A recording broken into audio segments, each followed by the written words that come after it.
Hello, lovely ladies, women entrepreneurs. Am I empowering women entrepreneurs to succeed in business? I'm Rayana Starr, your host. And this lovely lady next to me is Laura Garcia. And we met because she joined the group and she really wanted to get to know me and learn how she could really benefit from her membership in the group. Laura is a life coach. Get this, ladies, who helps middle-aged women between like 50 and 60 enjoy the rest of their lives as the best part of their lives. This is Laura Garcia joining me for a Badass Boss Babe interview. Laura, welcome. Thank you, Rhiannon. Yes, Glad to be here.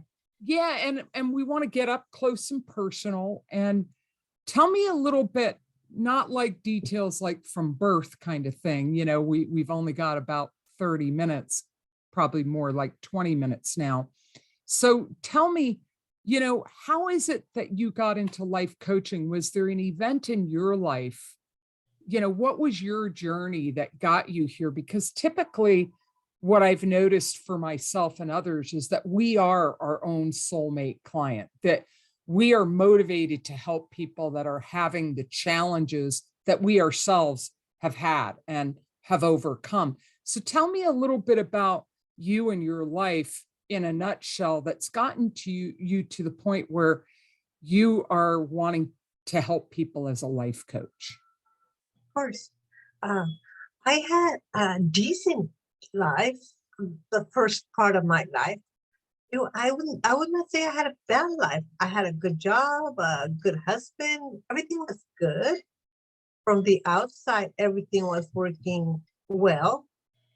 Yet, and I thought I was working well. I did not know that I wasn't happy. However, one thing I do remember, I would drive to work, and these were my thoughts on my short drive to work, 15, 20 minutes. I would be hoping and wishing I would just get in an accident and die. Wow. And it blows my mind. Like, but when I got to work, I just get off the car and go in my office and I said nothing. I would not go back to check those thoughts. Why the heck? That's not healthy. I did not question myself. I didn't know to do that. And the next day it will continue. And there were a lot of signs. I hated my job. It was very stressful. And I would have never left as much as I hated. What were you doing as a job? I was running a post office. I was like, that's right. Yeah, you told me that. I was the one in charge. Everybody hated you because you had wanted to do things efficiently, and I wanted to do things with love and consideration, and I treat people like humans, and people like jobs, not like jobs. Robots. Yeah, exactly. Yeah. They go, you push, and like, no, I could not do that. Yeah, and I did well. Our office was always among the top best offices, and my employees, not all of them love me, but I can tell you, they all respect me. Right. If I screwed up, I would admit it. Hey guys, I messed up. I gave you guys wrong information. Anyway, I would own it. But I did not know I was unhappy. I would have still be there if I wasn't given a gift. The best thing that happened to me. So what was the event that changed things for you? One day, as I was driving, all of a sudden I could not see. And I just thought, instant blindness? No, it wasn't blindness. I would see like black patches. I could not see clearly at all. In the road, it seemed like it was waving. Wow. It was, and I am very calm. I just thought maybe we're having an earthquake or something. I don't know what's going on. But it was bad enough that I had to turn around. I didn't feel safe continuing. So I turned around. I came back home. I asked my son, he was still at home at the time, would you drive me to go get some glasses? I thought I just needed glasses. So he drove me. To keep it short, I'm very blessed. She was an ophthalmologist. So after doing several tests, she tells me, you're very sick, you need to go to emergency. And I laughed. I said, I am not sick. I'm perfectly healthy. I just ran 5 miles with my dog as if I proved how healthy I was. And she said, Right. "You don't understand. You are very sick. I have been doing this for a long time. I had never seen this. Your eyeballs are covered in blood. That's why you are seeing those black patches." She said, "I don't know what it is, but I know it's bad." So just to humor her, I did go to the hospital. I was not concerned, which blows my mind. Why wouldn't I be concerned at that point? Right. I wasn't. I was so unconscious. So I did go to the hospital. To make a long story short, they didn't even know what was wrong. So they said, "Well, we don't know. We're going to send samples of your blood, find out what's going on." The Mayo Clinic, I don't even know where the Mayo Clinic is. I know it's a famous clinic, but I don't even know For where it is. cancer. Yeah. Is it? I don't know. Anyway, they discovered that I had a rare gene mutation that causes blood clots. It's called factor V Bilatin. Wow. It's a good thing for that ophthalmologist, huh? Yeah, she's very, very good. She's a Yeah. tiny, she's a badass. I mean, she's She's a tiny. badass who saved your life, probably, Oh, right? absolutely, yes. Wow. And anyways, so I was in the hospital for 2 months in Oh intensive my care, God. Two and months. in intensive care for 1 month. Wow. And then I was transferred to the regular unit where I was getting classes to know how to read. I don't even know what it's called, bridle or brittle for the blind. Braille. Braille. Yeah, they were teaching me that. And Wow. during How the scary. That's one. during this, I Yeah. had That's three scary. surgeries. One to install a shunt to release the pressure for my brain, and then two to clear my brain. My brain was packed with clots. So I had two surgeries to clean the clots. During the second surgery, I had a stroke. So my right side was paralyzed. So Wow. I was not only going, well, I didn't lose my sight, but How long ago was this? this was 6 years ago. Look at you sitting here today, healthy I and know, beautiful. right? But Brianna, I tell you, that's the best thing that happened to me. Thanks How to that, so? How did it change your life? oh my gosh, I am a completely different person. Well, through much, my husband had to nurse me back to health.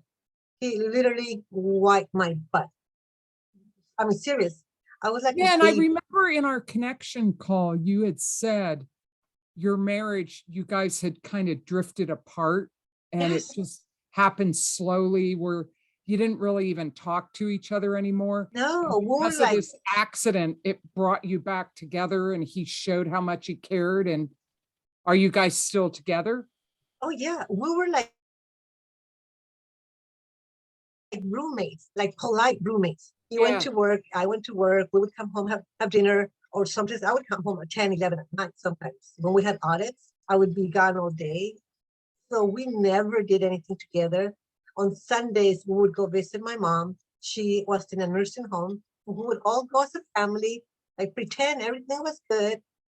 And we would get in the car and be all friendly. How you doing? We would come home again, everybody to their own room. Everybody's disconnected. And It then was so after the weird. health scare, that all changed, huh? Oh, yeah, he had to take care of me. Like I said, he had to literally wipe my butt, feed me. My boys had to go to the hospital and feed me.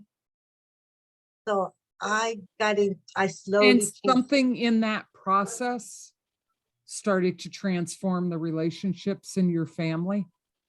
Well, first of all, they didn't have to. I remember telling my husband one day, you don't have to do this. You can take off. And he said, no, why would I do that? Because I've had heard of guys taking off when it gets too much. And I told him, Yeah. well, just so you know, you don't have to. He's like, no, I'm going to be here. So he nursed me back to health. We would go every day down to the garage, exercise, learn to practice. My boy would walk me in the yard, my middle son. I would exercise walking up and down the stairs super slowly. So that brought you guys closer, your recovery. Yes. And that started my physical recovery. And then one day I discovered Bob Proctor sitting in the yard. Bob Proctor. Yeah. Yes. And at first I was so annoyed. My husband was going to go get a haircut. And I had You an were iPad. annoyed by Bob Proctor?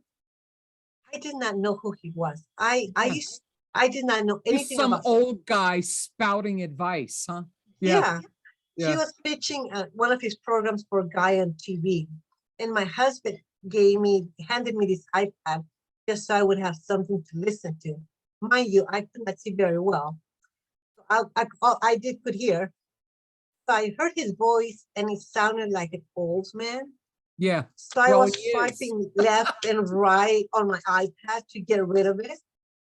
And I couldn't. I got so frustrated and I just like, I set it on my lap. I said, I'm gonna sit here. I couldn't walk. So I You're couldn't get up and forced walk. to I listen. was Yeah. forced to literally forced to listen to it. I remember setting the iPad on my lap, and it went on for about an hour. And by the time it was over, I said, "Holy shit! I need to work this guy.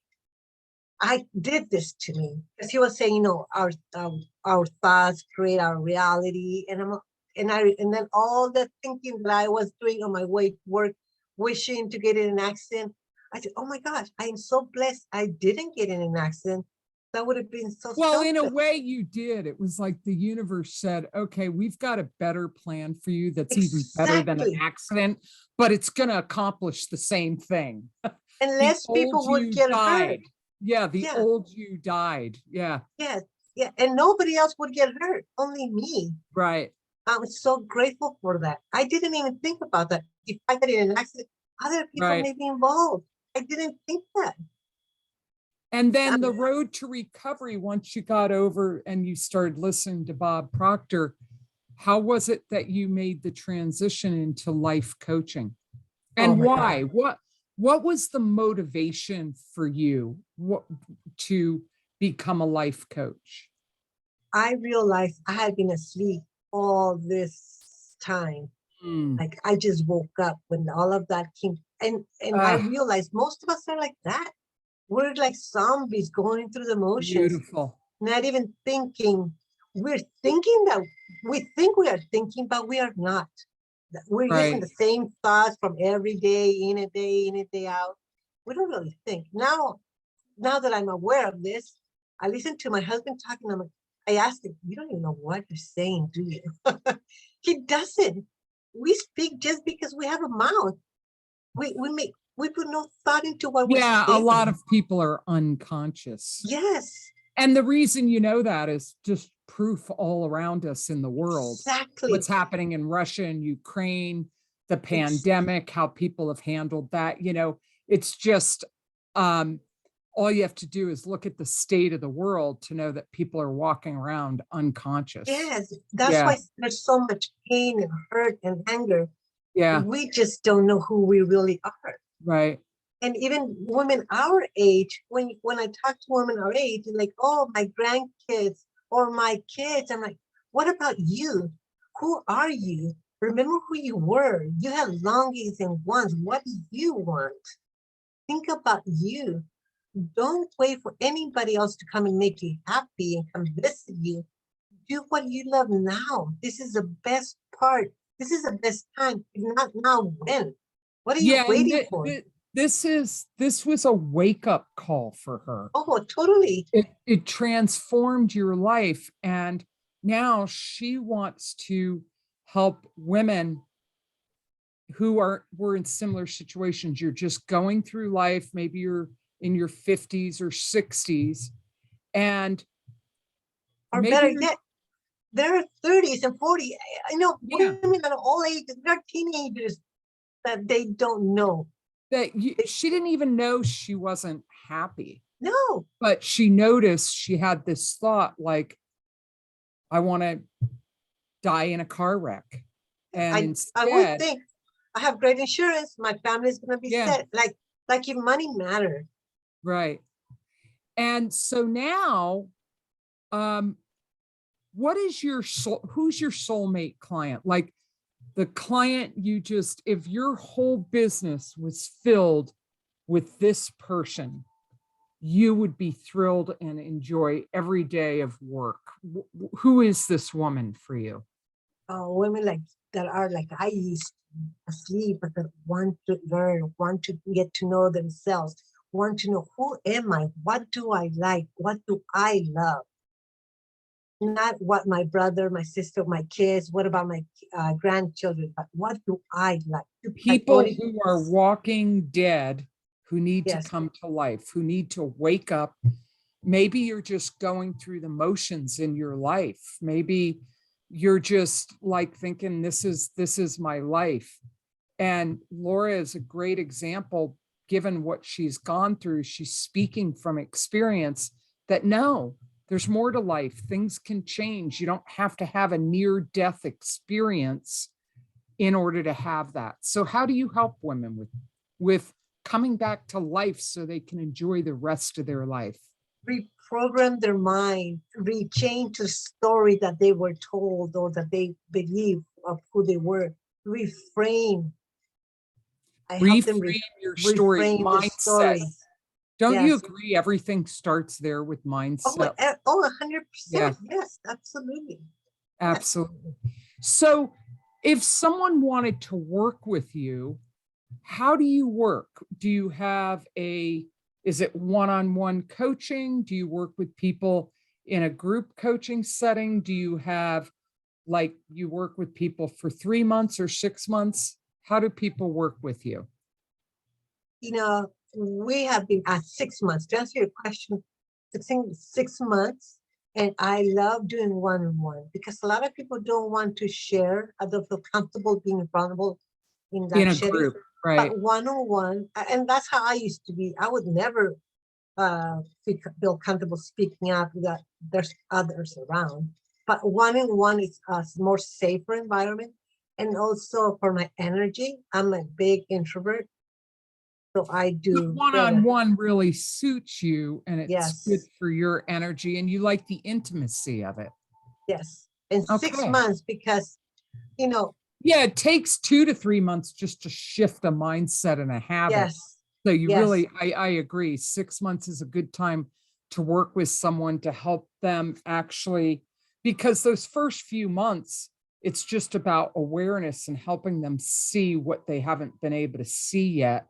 And then it's helping them make that transition and that transformation that doesn't happen just because of awareness. There's new habits, mental habits, and physical habits that people need to develop, and you need to help them make that transition. And I agree, 6 months is a good time frame. yeah. Look at how long we've been living with the habits that we have. It's not, so Yeah, it's not going to happen overnight. 3 right, weeks, 4 weeks, no. Especially if you're like my age, I'm 58. I've lived with these habits for 50 years.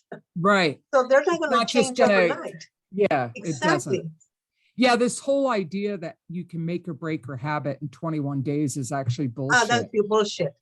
There's a great book, The Power of Habit, written by Charles Duhigg, who's like the father of habit science. I've read it. And he talks about, the research shows it takes about 67 to 68 days to make or break a habit. Some habits can be established in less time, and depending on how complicated and difficult it is. So somewhere between that 2 and 3 month mark. There's also another great book you might be interested in, or probably already know about it, written by James Clear, called Atomic Habits. I Yeah. read it. I'm telling you, I'm Yeah. a reader. I love to Yeah. read because I love to know, why do I do what I do? Yeah. What makes me tick? Yeah, I'm the same way. And I love, do you like personality assessments? Oh, yeah. Yes. Yeah, me too. I love them.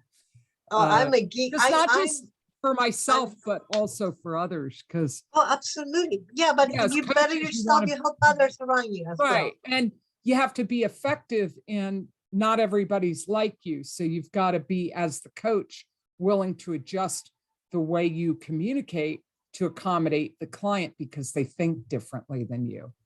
I've Yeah, learned a thanks. lot of this from working with my partner, Michael, and also we both got certified in NLP. And one of the tenets in NLP is communication is only as effective as the recipient, how it's received. Yes, speech is such a small percentage of what we communicate. Yeah. Mostly Yes. gestures and facial and body language. Yeah. I too do NLP. Yeah. It's effective in coaching as a Oh, tool. yeah. Yeah. You have to be able to read gestures and body language. Yeah. Yeah. Well, all right. So Laura, you're lovely and I'm so glad you're in my group. So I have a question for you. And ladies, just schedule some time to get to know Laura. She's got life experience of where she was just going through the motions and then discovered she had a life-threatening illness. And had she not gone to the eye doctor, she may never have known it. And it transformed her life. It transformed her family, and it transformed how she lives life now. She lives it with more passion and purpose, and she's happier. So let me ask you this, Laura, what's your rooftop message? The message that if you could get through to anybody and they could take your wisdom and actually do something with it, what would your advice be? Be your own best friend. Be your own hero. Be your own Don't be best waiting friend. for someone to come save you. And live the rest of your life as the best of your life. That I want you to play around with that tagline. I give it to you as a gift because if you resonate with Laura or you want to swap war stories with her and just connect, that's the purpose of these interviews, ladies, is to introduce you to each other so you can really get to know each other, because we all, especially as women, like to do business with people we know, like, and trust. The whole point of these interviews, they're free. It's my gift, is to give you exposure to each other so you can meet each other. Laura is this lovely, resilient, loving lady I want you all to connect with and see what you have in common. We'll be posting her contact information with this post. It should be up above, how you can reach her, either a phone number or an email, or you can make comments down below if you resonate with her story. Laura, I want to thank you so much for making time in your life to spend with me on calls that we've had already and taking me up on this invitation to do this interview. You're just such a joy, and I love hearing about these stories of people that come back from the brink of death and they have a whole new meaning to life. And I think you're very blessed, and I'm happy for you. Thank you so much. I'm grateful for you. Thank you for doing this. My pleasure. All right. So everybody, connect with Laura down below in the comments, show her some love. And if you want to do an interview, just make a comment in some of the posts that I'm posting about this, or in this posting stream, and just let me know, and I'll send you a link for you to schedule an interview so that we can introduce you to the group. Thank you so much, Laura. Thank you, everyone, for joining us. Thank you. Bye. Bye-bye.